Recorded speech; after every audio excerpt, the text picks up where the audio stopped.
요한 1서 2장 12절에서 27절까지 보겠습니다.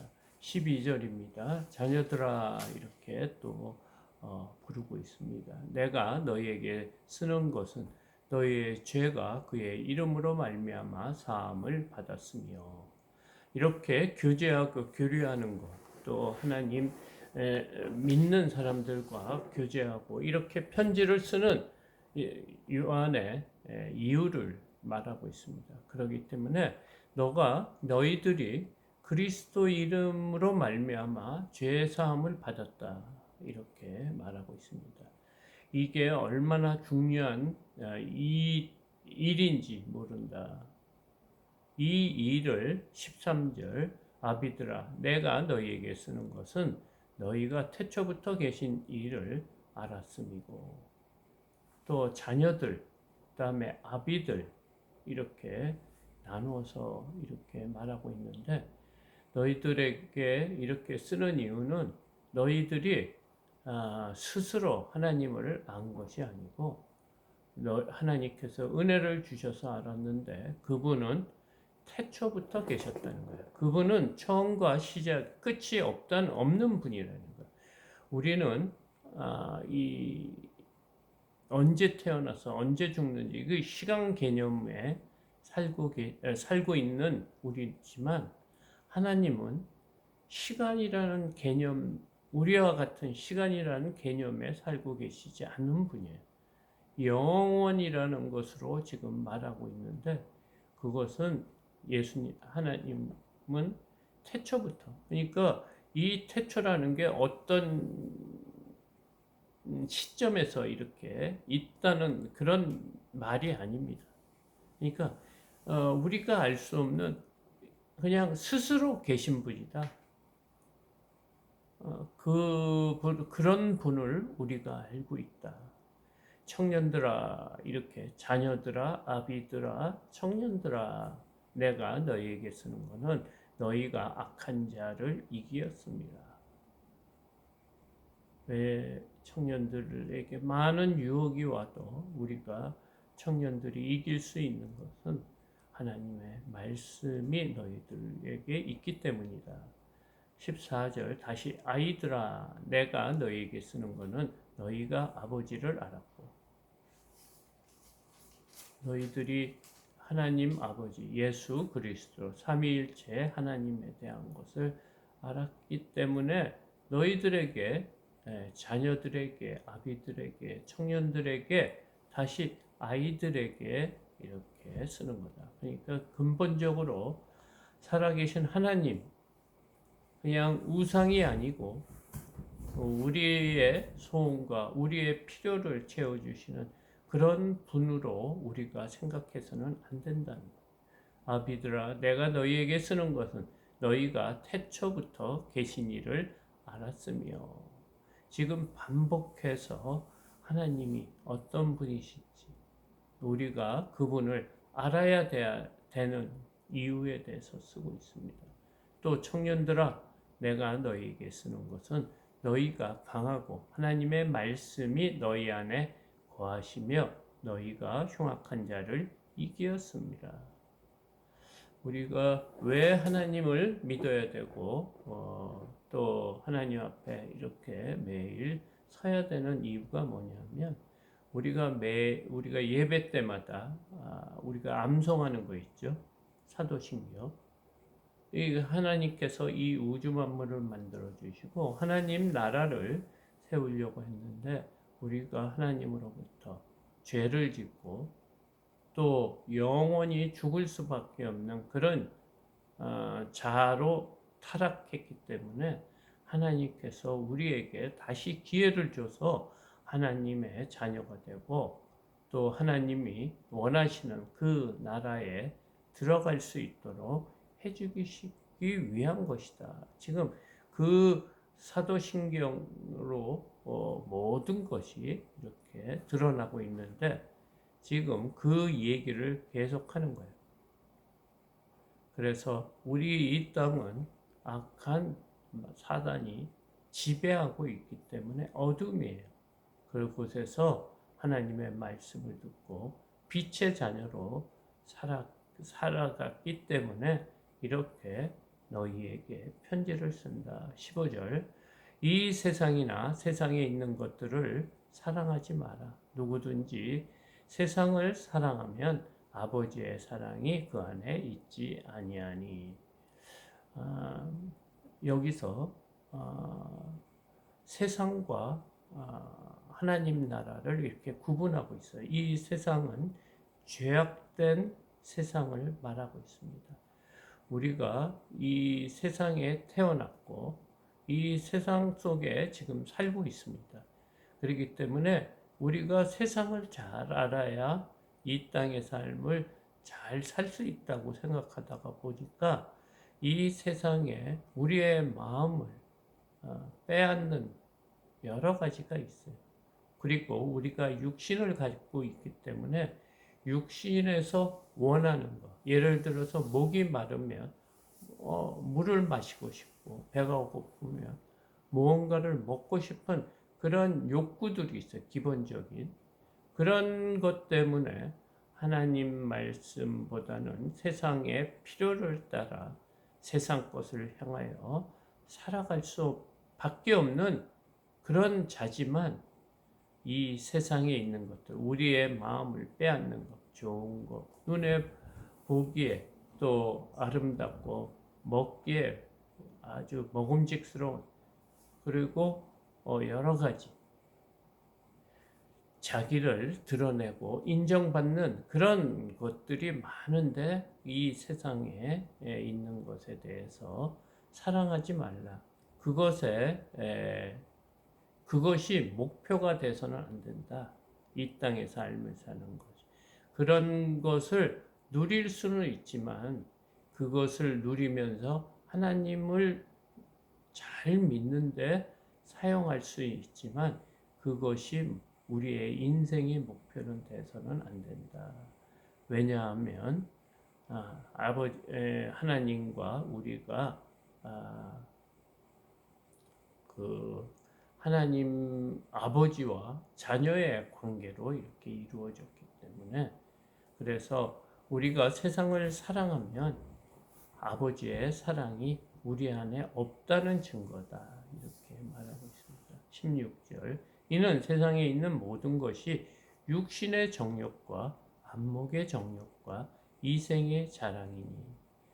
이 세상의 모든 것은 우리가 육신을 갖고 있기 때문에 우리 육신에서 원하는 욕심, 정욕, 또 눈에 보이는 아주 갖고 싶고 입고 싶고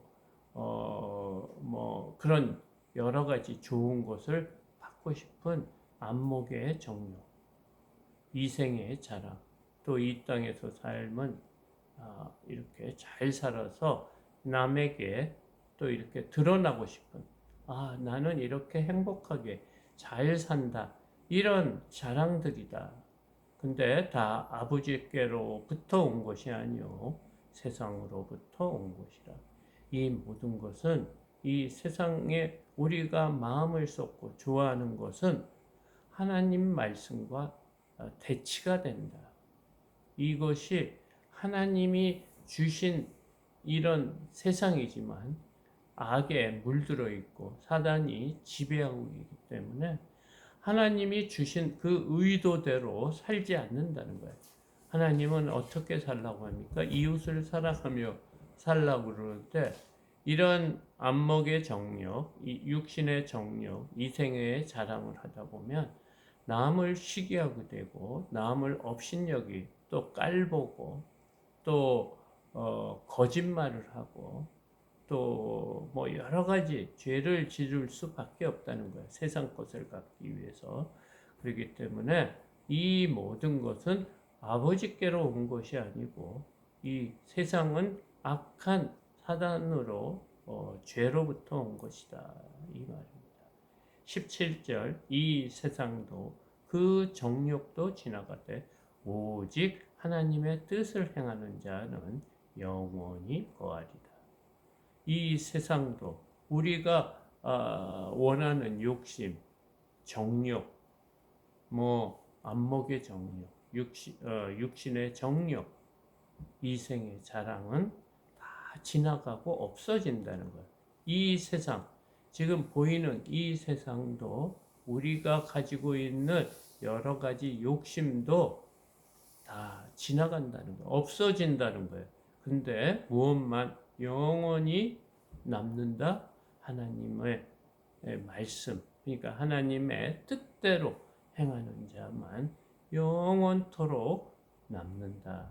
그러니까 우리가 금방 없어질 것을 위해서 살아가는 것이 아니고 영원한 나라, 영원한 변치 않는 하나님의 말씀, 하나님의 약속을 의지하고 살아야 되는 이유에 대해서 지금 말하고 있습니다. 18절 아이들아 지금은 마지막 때라 저 그리스도가 오리라는 말을 너희가 들은 것과 같이 지금도 많은 적 그리스도가 일어났으니 그러므로 우리가 마지막 때인 줄 아노라. 예수님이 오시고 승천하신 이후부터 마지막 때라는 것이에요. 그러니까 예수님이 이 땅에 오셔서 우리 죄를 사하여 준 그때가 초림이 처음 오셨거든요, 하나님이. 근데 다시 오시겠다고 약속했기 때문에 다시 오시는 시점이 그 최후의 종말, 마지막 때인데 그 기간이 언제부터 시작이 됐냐? 예수님이 이 땅에 오시고 승천한 이후부터 시작돼서 이 세상에 심판이 도래했다. 지금 이 말입니다. 그러니까 우리가 2000년 전에 2024년 전에 온 거, 2024년 전에 이 땅에 예수님께서 오신 거죠. 그러니까 예수님이 태어난 시기부터 서기가 이렇게 계산이 됩니다. BC와 AD, 지금 AD 2024년이거든요. 그러니까 예수님이 오신 이후부터 2000년이 지났습니다. 그런데 사람들이 이 2000년이 지나도 오시지 않기 때문에 예수님이 안 오실 것이다. 그 말은 거짓말이다. 아니면 이 마지막 때를 잊어버리고 살게끔 이 세상에 것들이 너무 우리의 마음을 빼앗는 것들이 많다는 거예요. 그것이 육신의 정욕, 안목의 정욕, 이생의 자랑이다. 지금 이 말입니다. 그래서 이때는 무엇으로 분별을 해야 되냐면 가짜 그리스도들이 많이 온다는 거예요. 적 그리스도. 하나님을 믿는다고 하는 것 같지만 사실은 하나님 앞에 영광을 돌리는 것이 아니고 사람이 그 영광을 받으려고 하는 거짓 선지자, 적 그리스도들이 많이 올 것이다. 그래서 여러분들을 유혹할 것이다. 지금도 우리나라에 많은 예수라는 사람이 살아 있습니다. 자신이 스스로 하나님이라고 하는 사람도 있고요. 예수라고 하는 사람도 있고 그렇습니다. 그런 징조들이 보이면은 그게 마지막 때라는 거예요. 근데 이 우리가 생각하는 시간 개념하고 하나님이 생각하는 시간 개념이 틀려요. 하나님은 하루가 1000년 같다고 할 수도 있고요. 1000년이 하루같이 생각할 수 있는 분이에요. 하루가 1000년같이 생각하는 것은 하나님께서는 우리가 한 사람이라도 돌아오기를 기다리시는 그런 마음으로 하나님은 빨리 이 죄악된 세상을 정리하고 하나님의 나라를 구축하고 싶지만 그래서 하나님이 우리가 하루 지내는 것이 마치 1000년처럼 생각하면서 지낼 수도 있는 거라고. 근데 그 마음이 어떤 것이다? 한 사람이라도 말씀을 듣고 구원받기를 원하기 때문에 인내하고 이 마지막 때를 우리에게 아직 주시지 않은 것이다. 이런 하나님의 마음을 우리가 깨달아야 될 것 같습니다. 정말 보기 힘들고 정말 믿기 힘든 이런 말씀입니다. 근데 이 말씀이 진리라는 거예요. 영원히 남는 거예요. 우리의 눈에 보이고 우리가 생각하는 우리의 육신의 이 몸도 다 지나가는 거라는 거예요.